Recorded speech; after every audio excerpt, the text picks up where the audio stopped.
శుభాకాంక్షలు. ఎందుకంటే ఆయన లేరు అని ఎవరన్నా అనుకుంటే అది అమాయకత్వం అండి. ఆయన ఉన్నారు. మొత్తం కోట్ల మంది అభిమానుల గుండెల్లో ఆయన సజీవంగా ఉన్నాడు. ఆయన కృష్ణుడు, ఆయన రాముడు, ఆయన దేవుడు. అటువంటి మహానుభావుడు మే 28వ తారీఖు ఈ రోజున వారి జన్మదినం. వారు అక్కడే ఉద్యోగంలో ఉండుంటే ఎలా ఉండేదో మనకు తెలియదు. కానీ మన దేశంతో అడుగుపెట్టి నా దేశంతో పూర్తవుతుంది అనుకున్నాం మేము. కానీ మేజర్ చంద్రకాంత్ దాకా కూడా ఆయన వచ్చి ఒక అద్భుతమైన నటనని మేజర్ చంద్రకాంత్లో ఆయన ప్రదర్శించారు. మీరు అందరూ చూసి ఉంటారు, ప్రేక్షకులందరూ కూడా. ఎలా ఆయన అసలు ఆ వయసులో ఆయన ఈ ఏరియాలోనే ఎక్కడో ఒక చోట ఫైటు ఆయన ఎగిరి తంత అంటే మాకు గుండెల్లో వణుకొచ్చింది తప్ప ఆయన చిరునవ్వుతో అలాగే ఎగిరి తంతా ఉన్నారండి. అంటే అంత అద్భుతమైనటువంటి మహానుభావుడు. ఎవరైనా సరే దేవుడు ఎలా ఉంటాడు అంటే రాముడు ఎలా ఉంటాడో కృష్ణుడు ఎలా ఉంటాడో చాలామందికి తెలియకపోవచ్చండి. కానీ ఎన్టీ రాముడు ఎలా ఉంటాడో అందరికీ తెలుసు. కాబట్టి దేవుడు ఎలా ఉంటాడంటే ఆయన వంక చూపించి అలా ఉంటాడని మనం చెప్పుకోవచ్చు. ఆ మహానుభావుడి జన్మదిన సందర్భంగా మా మోహన్ కృష్ణ వారి కుటుంబం, మా మాదాల రవి, మా ప్రసన్న, మేమందరం కూడా ఇక్కడ మా డివిఎస్ రాజు గారి అబ్బాయి ఇక్కడ ఉన్నాడు. అందరం అంటే మా అందరికీ ఎంత ప్రేమో ఆయన అంటే పొద్దున్నే లెగవగానే నా తలుపు ఇలా తీయగానే ఆయన ఫోటో ఉంటుందండి. ముందు దేవుళ్ళకి దండం పెట్టండి, ఆయనకి దండం పెడతాను నేను ముందు. అంటే అంత దైవంగా మేము ఆరాధించే మహానుభావుడు ఆయన. సో ఒకే ఒకటి ఎప్పుడు అడుగుతూ ఉంటాను ఆయన, మళ్ళీ పుట్టండి అన్నగారు. ఎందుకంటే భగవంతుడు మళ్ళీ కలికి అవతారంలో మీ అవతారంలో వస్తాడేమో మాకు తెలియదు. మళ్ళీ పుట్టండి అన్నగారు, ఒక భగవంతుడిలాగా పుట్టి ఈ ప్రపంచాన్ని కాపాడమని కోరుకుంటూ సెలవు. అందరికీ నమస్కారం. ఈరోజు సుదినం అంటే పండుగ రోజు. ఈరోజు మనం మా నాన్నగారి 102వ జయంతి జరుపుకుంటున్నాం. అందుకనే ఈరోజు పండుగ దినం అన్నాను. ఎందుకంటే ఒక అవతార పురుషుడు జన్మించిన రోజు. నా దృష్టిలో ఆయన భగవంతుడు. నా దృష్టిలోనే కాదు, అనేక కోట్లాది మంది మనస్సులో ఆయన చిరస్థాయిగా ఉండిపోయాడు ఒక భగవంతుని రూపంగా. ఆయన ఒక సాధారణ రైతు కుటుంబంలో పుట్టి కృషితో బాగా పైకి వచ్చిన వ్యక్తి. అటు సినిమా రంగంలో కానివ్వండి, ఇటు రాజకీయ రంగంలో కానివ్వండి, ఎంతో కృషితో పైకి వచ్చిన వారు. వారిది ఒకటే సూక్తి, కృషితో నాస్తి దుర్భిక్షం. ఆయన సినిమాలో కూడా, అడవిరాముడు సినిమాలో ఒక పాట ఉంటుంది, కృషి ఉంటే మనుషులు ఋషులవుతారని. అది అక్షరాల ఆయనకి వర్తిస్తుంది. ఆయన సినీ రంగంలో కూడా సామాజిక సేవ చేశారు. ఎన్డీఎఫ్ అప్పుడు కానివ్వండి, అంటే మన పాకిస్తాన్తో యుద్ధం వచ్చినప్పుడు ఆయన జోలి పట్టారు. వారి సంక్షేమం కోసం, జవాన్ల సంక్షేమం కోసం. అలాగే రాయలసీమ కరువు వచ్చినప్పుడు భిక్షాటన చేశారు ఆయన. అలాగే దివిసీమ తుఫాన్ వచ్చినప్పుడు ఆయన బాబాయ్ నాగేశ్వరరావు గారితో కలిసి మళ్ళీ నిధులు సేకరించారు. అది చిత్రరంగం. రాజకీయ రంగంలోకి వచ్చినప్పుడు ఆయన పేదల పెన్నిధి, బడుగు వర్గాల పెన్నిధి. ఆయన ₹2 కిలో బియ్యం కానివ్వండి, లేకపోతే ఆడవారికి ఆస్తిలో హక్కు కానివ్వండి, వారికి ఒక ప్రత్యేకమైన విశ్వవిద్యాలయం కూడా స్థాపించారు, పద్మావతి విశ్వవిద్యాలయం. ఎన్నో సంక్షేమ పథకాలు. అలాగే రైతులకు స్లాబ్ అంటే ₹50కే ఉచిత ఎలక్ట్రిసిటీ కరెంట్ ఇచ్చారు ఆయన. ఇన్ని సంక్షేమాలు తీసుకొచ్చిన ఆయన వీటన్నిటికీ ఆద్యుడు. ఆయన పథకాలు ఇప్పుడే మిగతా వారు కూడా అనుసరిస్తున్నారు. సో ఆయన ఈ తెలుగువారి గుండెల్లోనే కాదు, యావత్ ప్రపంచ వారి గుండెల్లో కూడా ఆయన చిరస్థాయిగా నిలిచిపోతారు. ఇంకో విషయం ఏంటంటే మన రాష్ట్ర ప్రభుత్వం, ఆంధ్రప్రదేశ్ రాష్ట్ర ప్రభుత్వం ఈ రోజున అంటే రామారావు గారి జన్మదిన రోజున అధికారిక వేడుకగా ప్రకటించింది. అంటే జియో జారీ చేసింది. అధికారంగా అది ఒక పండగ లాగా జరుపుకోవాలని ఆదేశాలు జారీ చేసింది. సో వారికి మా నందమూరి కుటుంబం తరఫున కృతజ్ఞతలు తెలియజేసుకుంటున్నాను. జై ఎన్టీఆర్, జై ఎన్టీఆర్. మాదాల రవి గారికి, రాజు గారికి, డివికే రాజు గారికి, ఉమామహేశ్వరరావు గారికి, మా ప్రసన్న గారికి, మన ఈయన వెనకాల మా పుండ్రకాక్ష గారు అబ్బాయి అట్లా నాగేశ్వరరావు గారు, మళ్ళీ పల్లి కేశవరావు గారు, రాజు గారు, వారి పేరు మరి మాణిక్ గారు, ఇంకా పేరున అంటే నేను మర్చిపోతే క్షమించండి. అందరికీ నా కృతజ్ఞతలు. వచ్చి ఈ కార్యక్రమాన్ని ఇంత దిగ్విజయంగా జరిపించినందుకు వారికి నా ధన్యవాదాలు. జై ఎన్టీఆర్. అందరికీ నమస్కారం. విశ్వవిఖ్యాత నట సార్వభౌమ నందమూరి తారక రామారావు గారు తెలుగు జాతి ఆత్మగౌరవాన్ని ప్రపంచవ్యాప్తంగా, ఒకప్పుడు తెలుగు అనే పదం అంటే మద్రాసీలు, సౌత్ ఇండియా అంటే మద్రాసీలు అనే దగ్గర నుంచి తెలుగు జాతి గౌరవాన్ని ప్రపంచవ్యాప్తంగా ఒక కథానాయకుడిగా, అంటే ఒక కథానాయకుడిగా వారు వేసినన్ని పాత్రలు, అంత గొప్ప నటులు, అది ఈ రాష్ట్రంలోని అన్ని తెలుగు ప్రజలందరికీ తెలిసిందే. అలాగే ఒక ప్రజానాయకుడిగా, కథానాయకుడిగానే కాదు ప్రజానాయకుడిగా వారు ఒక గొప్ప పార్టీ తెలుగుదేశం పార్టీని స్థాపించి, అలాగే 6, 7, 8 నెలల్లోనే అధికారంలోకి వచ్చి ఎన్నో గొప్ప పథకాలు చేశారు. నాకు తెలిసి బహుశా అంత గొప్ప ముఖ్యమంత్రి, అంత ఆదర్శవంతంగా ఉన్న ముఖ్యమంత్రి పథకాల్లోనే కాదు, జీరో అవినీతితో అంత నిరాడంబరంగా అంత గొప్ప ముఖ్యమంత్రి బహుశా ఎవరు ఉండరు. అలాగే ఇటువంటి గొప్ప వ్యక్తులకి మన భారతరత్న అనేది ఇటువంటి గొప్ప వ్యక్తులకి ఇవ్వాల్సిన అవసరం ఉంది. ఎందుకంటే భారతరత్న అనేది నందమూరి తారక రామారావు గారికి ఇస్తే ఆ అవార్డుకే వచ్చే గౌరవం వస్తుంది. ఇంతకు ముందు చాలా ఉద్యమాలు జరిగాయి నందమూరి తారక రామారావు గారికి భారతరత్న ఇవ్వాలని. కానీ ఇప్పుడు మళ్ళీ వారి కుటుంబ సభ్యులు మోహన్ కృష్ణ గారు, అలాగే ఇక్కడ మోహన్ రూప గారు, సీమ గారు, అలాగే ఇండస్ట్రీ పెద్దలు పర్చూరు గోపాలకృష్ణ గారు అందరూ ఉన్నారు, ప్రసన్న గారు అందరూ ఉన్నారు.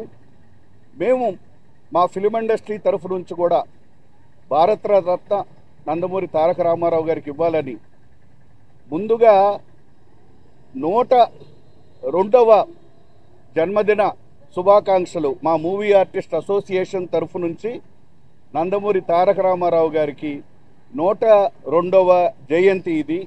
మా మూవీ ఆర్టిస్ట్ అసోసియేషన్కి నందమూరి తారక రామారావు గారు, అక్కినేని నాగేశ్వరరావు గారు 2 కళ్ళు లాంటి వారు.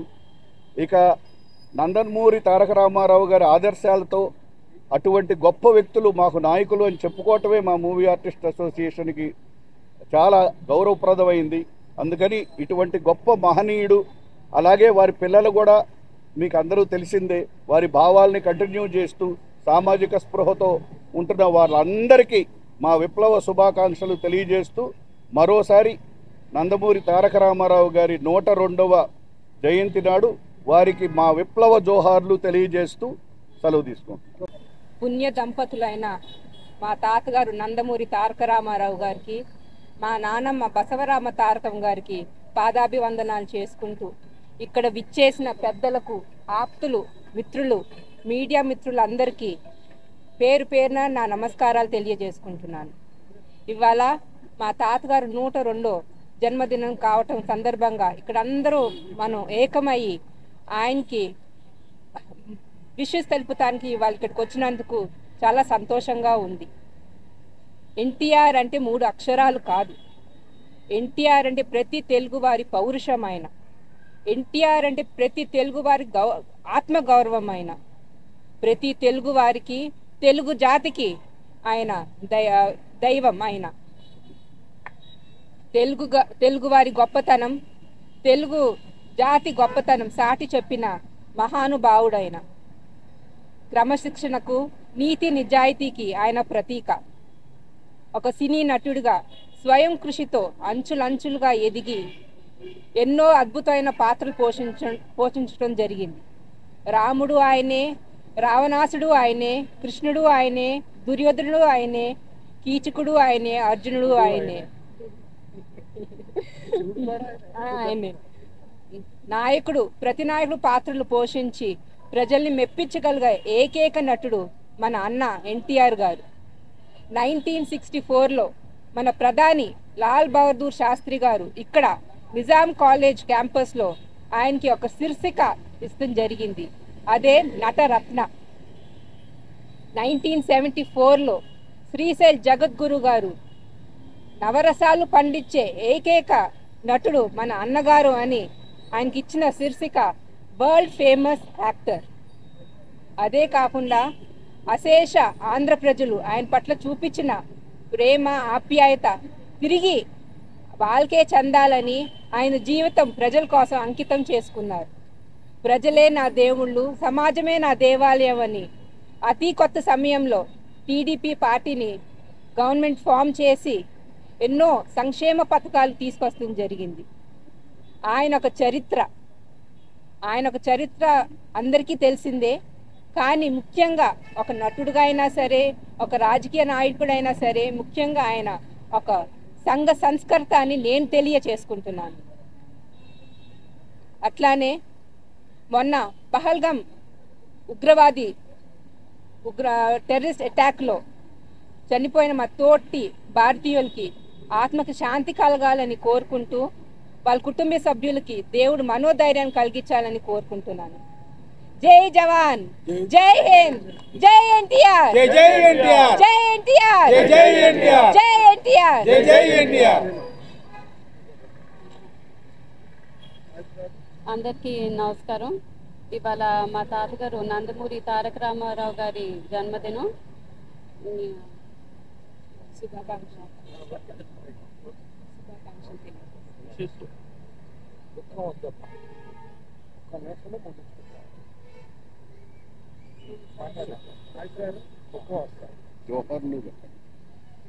హ్యాపీ బర్త్డే తాతగారు అని చెప్పారు కదా. హ్యాపీ బర్త్డే తాతగారు అని చెప్పారు.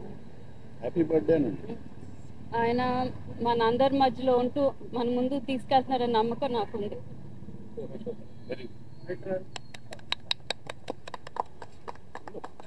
నమస్కారం అండి. నా పేరు అట్లూరు నాగేశ్వరరావు. నేను పుండరీక అక్షయ్ గారి అబ్బాయిని. ఈరోజు మా మావయ్య నందమూరి తారక రామారావు గారి 102వ జయంతి సందర్భంగా వారికి నా కృతజ్ఞతాంజలి. వారు ఏ రంగంలో ఉన్నా సరే ఆ రంగానికి వారు కీర్తి ప్రతిష్టలు తీసుకురాగలిగారు. ఎలా అంటే వారు నట జీవితం మొదలుపెట్టింది విజయవాడలో. ఇది నాటక రంగాల్లో నుంచి అప్పట్లో మా నాన్నగారు పుండరీకాక్ష గారు, త్రివిక్రమరావు గారు వారు కలిసి నేషనల్ ఆర్ట్ థియేటర్స్ అనేది ఒక సంస్థ స్థాపించి అక్కడ నాటకాలు వేసి ఆ నాటకాలకి ఒక వన్నీ తీసుకొచ్చి, అంటే ప్రేక్షకులకి ఆహ్లాదం కలిగించడం కోసం వారు చేశారు తప్ప ఇది ఆర్థికమైన దీనికోసం అయితే కాకుండా చాలా కృత నిశ్చయంతో ఆయన ఏ రంగంలో ఉంటే ఆ రంగంలో అలాగ షైన్ అయ్యి వచ్చారు. ఆ తర్వాత మద్రాసు రావటం కానీ, ఆయన విజయ సంస్థలు చేరటం, సొంతగా ఒక సంస్థ నిర్మించటం, అందులో నేషనల్ ఆర్ట్ థియేటర్స్లో అలాగే బలరాం గారు, పుండరీక అక్షయ్ గారు, తర్వాత త్రివిక్రమరావు గారు, నందమూరి తారక రామారావు, డివిఎస్ రాజు గారు అందరూ కలిసి ఒక సంస్థ స్టార్ట్ చేసి అక్కడ చలనచిత్ర పరిశ్రమలో అంటే ఒక నటుడికి కానీ ఒక చిత్ర సీమలో ఉండే పనిచేసేవారికి కానీ ఒక గౌరవ ప్రతిష్టలు కలిగించే విధంగా, ఒక గౌరవాన్ని తీసుకొచ్చే విధంగా ఆయనే చేశారంటంలో ఎటువంటి సందేహం లేదు. అంటే ఏ రంగంలో ఉంటే ఆ రంగంలో ఆయన ఆ రంగానికి కీర్తి ప్రతిష్టలు తీసుకొచ్చారు. అలాగే తర్వాత అంటే నేను మద్రాసులో పుట్టి పెరిగానండి. అక్కడ తమిళ వాళ్ళు కానీ కేరళ వాళ్ళు కానీ పేపర్ రీడింగ్ చదవడం కానీ రాజకీయాలు ఏం జరుగుతున్నాయని తెలుసుకోవడం కానీ ఉండేది. నాకు తెలిసి ఆంధ్ర రాష్ట్రంలో ఎవరు ముఖ్యమంత్రో, ఎవరు ఏం చేస్తున్నారో, ఎవరు మంత్రో అనేది కూడా ఎవరు పట్టించుకునేవారు కాదండి. ఎప్పుడైతే ఈ వీరు రంగంలోకి దిగి రాజకీయ రంగంలోకి వచ్చి వారు ఎప్పుడైతే తిరగడం మొదలుపెట్టారో అందరూ ఆకర్షణ రాజకీయాల వైపు అసలు ఏం జరుగుతుంది, మనకేం కావాలి, ఈయన ఏం చెప్తున్నారు, ఓహో ఇదా రాజకీయంలో జరగాల్సింది, ఈ సంక్షేమాలు ఇరియా అన్న పద్ధతిలో ఒక్కొక్కళ్ళకి ఒక అవేర్నెస్ క్రియేట్ చేసి, అంటే ఏ రంగంలో ఉంటే ఆ రంగంలో, అరే రాజకీయ రంగంలో అందరూ ఈయన సినిమా వాడు ఈయనేం చేస్తాడు ఇది అనుకున్నారు. కానీ ఆయన తీసుకొచ్చిన సంక్షేమ పథకాలే ఈరోజు నడుస్తున్నాయి, అవి ఎప్పుడు నడుస్తాయి. ఆయన ఈ 100 కాదు ఇంకొక 100 సంవత్సరాలే సరే ఆయన ఒక తెలుగువాడిగా తెలుగు ఖ్యాతిని మొత్తం అన్ని దేశాల్లో కూడా తెలుగువారంటే వీరు అంటే వారు ఎటువంటి వారు అనేది నిరూపించారంటే అది ఒక్క నందమూరి తారక రామారావు గారికి సాధ్యం. కనుక వారు ఏ లోకాల్లో ఉన్నా సరే వారి ఆశీస్సులు మనకి మన తెలుగు వారందరికీ కలగాలని ఆ భగవంతుని కోరుకుంటూ సెలవు తీసుకుంటాం. గురువు గారు పరచూరి గోపాలకృష్ణ గారికి, ప్రసన్న గారికి, మా వైస్ ప్రెసిడెంట్ రవి గారికి, రూపమ్మ గారికి, సీమమ్మ గారికి, టీవీకే రాజు గారు అందరికీ నా హృదయపూర్వక నమస్కారాలు. ఈ రోజున వీరందరి మధ్యన అన్నగారిని స్మరించుకోవడం అంటే నా పూర్వజన్మ సుకృతమే. పసితనం నుండి అన్న ఎన్టీఆర్ అంటే నా నరాలలో ప్రాణంగానే ఎక్కువ జీర్ణించుకుపోయిన వ్యక్తి అన్న నందమూరి తారక రామారావు గారు. మా తల్లిదండ్రులను భగవంతుని ఎంత ఆరాధిస్తానో అంతకు 1000 రెట్లు ఎక్కువ ఆయనను ఆరాధిస్తాను. ఎందుకంటే ఆయన సినిమాల ప్రభావం వల్ల నేను అయ్యాను. నా అదృష్టం ఏంటంటే మోహన కృష్ణ గారు కెమెరామెన్గా ఉండి అన్నగారి దర్శకత్వంలో అన్నగారు బాలకృష్ణ గారితో బ్రహ్మాండ విశ్వామిత్ర చిత్రంలో నేను నటించాను. అది నా జన్మ సుకృతమైంది. ఆయన చేత ఆశీర్వదింపబడ్డ వ్యక్తిని ఆయన చెయ్యి తాకిందంటే ఆయన కళ్ళల్లో చూసామంటే ఆ భగవంతుడు బ్రహ్మ విష్ణు మహేశ్వరు ముగ్గురు ఏకమైతే ఏమొస్తుందో అదే ఎన్టీఆర్. అలాంటి గొప్ప ఎన్టీఆర్ డైరెక్షన్లో చేయడము, ఆయన శిష్యుడిగా ఆయన అడుగులు అడుగేసి రాజకీయంగా వచ్చేటప్పుడే మార్చి 82 29వ తేదీన పార్టీ స్థాపిస్తే ఎమ్మెల్యే క్వార్టర్స్ అక్కడి నుంచి మేమందరము రామదండుగా గుంపుగా వెళ్తే ఆయన ఒకటే మాట అన్నారు, మీకు ఓటు హక్కు లేదు, మీరంతా రామదండు, ఎప్పటికీ మీరు మాతోనే ఉండాలంటే ఆ రోజు నుంచి ఆయన ఏ ముహూర్తాన మాట అన్నారు ఈ రోజు వరకు అక్కడే ఆయనతోనే ఆయన పార్టీలోనే ఉండి అది మాకు గెలుపు ఓటంతో సంబంధం లేదు. కేవలం ఒక ఎన్టీ రామారావు మీద అభిమానం కొద్ది మా గురువు దైవమైనందుకు మేము ముందుకు సాగిపోతూ వస్తాము. ఈరోజు ఆయన 102వ జన్మదినం కాబట్టి ఆయనను స్మరించుకొని వచ్చాను. మరణము లేని వ్యక్తి ఈ ప్రపంచంలో ఎవరైనా ఉన్నారంటే అది ఒక ఎన్టీ రామారావు గారు. ప్రజల గుండెల్లో నేటి యువత గుండెల్లో కూడా ఆయన ఆదర్శమూర్తి. ప్రపంచవ్యాప్తంగా మీరు తెలుసుకోండి, ₹1 జీతం తీసుకొని ఒక వ్యక్తి చాకిరి ప్రజల కోసం వ్యక్తి చాకిరి చేసిన వ్యక్తి ఈరోజు అసెంబ్లీకి పోకుండానే జీతాలు తీసుకుంటున్న వాళ్ళు చాలా మంది ఉన్నారు. క్షమించాలి, ఇది కాంట్రవర్సీ కాదు, ఆయన గొప్పతనం కోసం చెప్పాను నేను. జై హింద్, జై ఎన్టీఆర్. జబ్ తక్ సూరజ్ చాంద్ रहेगा अन्ना तुम्हारा नाम रहेगा. జై ఎన్టీఆర్, జై ఎన్టీఆర్. ఇవాళ పాన్ ఇండియా అంటున్నాం. మనకి చరిత్రలో మొట్టమొదటి pan India star Nandamuri Taraka Ramarao. ఆయన 5వ సినిమాతోనే పాతాళ భైరవి తెలుగు, తమిళ, హిందీ సినిమాలు చేసి 3 సినిమాలు స్ట్రైట్ హిందీ సినిమాలు సూపర్ హిట్. పాతాళ భైరవి, నయా ఆద్మీ, చెండి రాణి 3 సూపర్ హిట్లు కొట్టి అట్టాగే కర్ణ తమిళ్ ఇట్లా చేసుకుంటూ పాన్ ఇండియా నుంచి ఆయన సినీ రంగంలో రారాజుగా వెలిగి ఆఖరికి భారతదేశంలో ఏ నటుడు తీసుకున్నట్టుగా రోజుకి ₹1,00,000 రెమ్యునరేషన్ తీసుకునే పరిస్థితిలో ఆయన కుటుంబం, ఇన్నాళ్ళు కుటుంబాన్ని చూశాను. ఇప్పుడు నాకు కుటుంబం అంటే నా నందమూరి కుటుంబం కాదు, నాకు ఇవాళ నా ప్రజలు, తెలుగు ప్రజలందరూ నా వాళ్ళు, నా కుటుంబం అని చెప్పి రాజకీయ రంగంలోకి వచ్చి అడుగుపెట్టి తెలుగుదేశం పార్టీ అని చెప్పి పెట్టి 9 నెలల్లోనే రాజ్యాధికారం సంపాదించి అక్కడి నుంచి ప్రజల కోసం ఎన్నో పథకాలు ఇవాళ ఆయన పథకాలు రైతులకు సంక్షేమంగా కానీ, మహిళలకి ఆస్తి హక్కు ఇవ్వటంగా కానీ, మహిళా యూనివర్సిటీ కానీ 33% మహిళలకు రిజర్వేషన్ కల్పించింది కూడా ఆయనే. అలా చూసుకుంటే పటేల్ పట్వారీ వ్యవస్థను రద్దు చేసి బడుగు, బలహీన, దళిత, మైనారిటీ వర్గాలకి ఇవాళ రాజ్యాధికారం అనుభవిస్తున్నారంటే అది కేవలం ఎన్టీ రామారావు పుణ్యం. అలాంటి వ్యక్తి కేంద్ర ప్రభుత్వం కానీ ఇక్కడ రాష్ట్ర ప్రభుత్వం కానీ కేవలం ఏకపార్టీ పాలన ఉండేది. అలాంటిది కేంద్ర ప్రభుత్వంలో ఇవాళ ఏకపార్టీ పాలన కాదు, భిన్న పార్టీల పరిపాలనని ఒక ఫెడరల్ స్పిరిట్తో ఇవాళ కూడా ఆయనదే నడుస్తుంది. ప్రతి రాష్ట్రం ఆయన్ని అనుసరించి ముందుకెళ్తున్నాయి. అలాంటి మహానుభావుడు ఇక్కడ ఎప్పుడు కూడా ఆయనకి మరణం లేదు. భూమి ఆకాశాలు సూర్యచంద్రులు ఉన్నంత వరకు బతికే ఉంటారు. బతికే ఉండి మన పర్టికులర్ ఫిలిం నగర్లో మన సినీ రారాజుగా వెలుగుందని వ్యక్తి ఇవాళ కృష్ణుడు విగ్రహం పెట్టారు. కృష్ణుడు విగ్రహం పెడతానికి దీన్ని మొత్తం చేసింది నందమూరి మోహన్ కృష్ణ గారు, నందమూరి మోహన్ రూప, నందమూరి కుటుంబం. సో వాళ్ళు చేశారు. ఇవాళ దీని గురించి పరుచూరు గోపాలకృష్ణ గారికి ఆయనకున్న అనుబంధం తెలుసు. అలాగే మాదల రంగారావు అబ్బాయి మాదల రవి గారు కానీ, ఇక్కడ అలాగే డివిఎస్ రాజు గారు అబ్బాయి డివికే రాజు గారు కానీ, అలాగే అట్టూరి పుండరీకాక్ష గారు అబ్బాయి అట్టూరి నాగేశ్వరరావు కానీ, ఆర్ఎఫ్సి ఉమామహేశ్వరరావు కానీ, పల్లి కేశవరావు, బాపిరాజు గారు, అలాగే బందర్ రాజు గారు, వీళ్ళందరూ వచ్చారంటే కేవలం ప్రేమతో వచ్చారు. సో అందుకని ఆయనకి మరణం లేదు. ఆయన ఎప్పుడు మనతోనే ఉన్నారు, మనతోనే ఉంటారు. మరణం లేని ఏకైక వ్యక్తి ఇప్పుడు మా మాణిక్ చెప్పాడు, ఆయన ఒక్కళ్ళే ఎన్టీ రామారావు. ఎన్టీ రామారావు గారు అంటే భారతదేశం గర్వించదగ్గ వ్యక్తి. ఆయన ఒక అస్సాం వెళ్తే తండోపతండాల జనం, ఒక చండీగఢ్ వెళ్తే తండోపతండాల జనం, భద్రాస్ వెళ్తే తండోపతండాల జనం. అలాంటి మహానుభావుడు ఇవాళ 102వ జన్మదినం జరుపుకుంటూ ఇలా ఇంకా ముందు కూడా ఉంటూ ఆయనని మనం స్మరించుకుంటాం మన అదృష్టంగా భావిస్తూ థ్యాంక్ యూ అని చెప్పినందుకు ఆంధ్రప్రదేశ్ ప్రభుత్వం కృతజ్ఞతలు తెలియజేస్తూ, అలాగే రేవంత్ రెడ్డి గారు తెలంగాణ ప్రభుత్వంలో ఎన్టీఆర్ నేషనల్ అవార్డు అని చెప్పి పెట్టి ఎన్టీ రామారావు గారు భారతదేశంలో ఏ మూలండా ఏ రాష్ట్ర ప్రభుత్వం అయినా ఎన్టీఆర్ అవార్డు పెట్టాలని చెప్పిన రేవంత్ రెడ్డి గారికి వాళ్ళ అంచర్లకు కూడా వాళ్ళ మంత్రివర్గ వాళ్ళకు కూడా కృతజ్ఞతలు తెలియజేస్తూ థ్యాంక్ యూ. అమ్మా మీకేం కావాలంటే బాబు తెల్లన్నం పెట్టు బాబు అన్నారు. అదే ₹2 పథకం. అలాగే ఎన్నో సంక్షేమ కార్యక్రమాలు, ఎన్నో గొప్ప కార్యక్రమాలు మనందరికీ చవి చూపించిన అన్నగారికి మరొక్కసారి ధన్యవాదాలు తెలియజేసుకుంటూ, వారు ఎక్కడో లేరు, మన మధ్యలో ఉన్నారు. ఈ పాటికి ఎక్కడో పుట్టే ఉంటాడు ఆయన, మన దగ్గరికి వస్తారు. ఆయన లేరనే చింత మనకు అవసరం లేదు. ఈ 102వ సంవత్సరం జన్మదినోత్సవ శుభ సందర్భంలో నాకు ఈ అవకాశం కల్పించినటువంటి నందమూరి ఫ్యామిలీకి నా కృతజ్ఞతలు తెలియజేసుకుంటూ థ్యాంక్ యూ. అందరికీ నమస్కారం. శ్రీ నందమూరి తారక రామారావు గారు 102వ జన్మదిన శుభాకాంక్షలు. ఆ మహానుభావుని చూసే భాగ్యం మాకు కూడా కలిగింది. కృష్ణా జిల్లా నిమ్మకూరి గ్రామంలో జన్మించినటువంటి మహానుభావుడు అదే కృష్ణా జిల్లాలో జన్మించడం మాకు చాలా ఆనందంగా ఉంది. ఈ రోజుకి ఆ మహానుభావుడిని మేజర్ చంద్రకాంత్ అనే సినిమాలో రోజు పాదాభివందనం చేసేవాడిని నేను వెళ్ళి ఆయనకి. ఆయన నిజంగా ఆయనకి మరణం లేదు ఆ మహానుభావుడికి. జై ఎన్టీఆర్, జై ఎన్టీఆర్.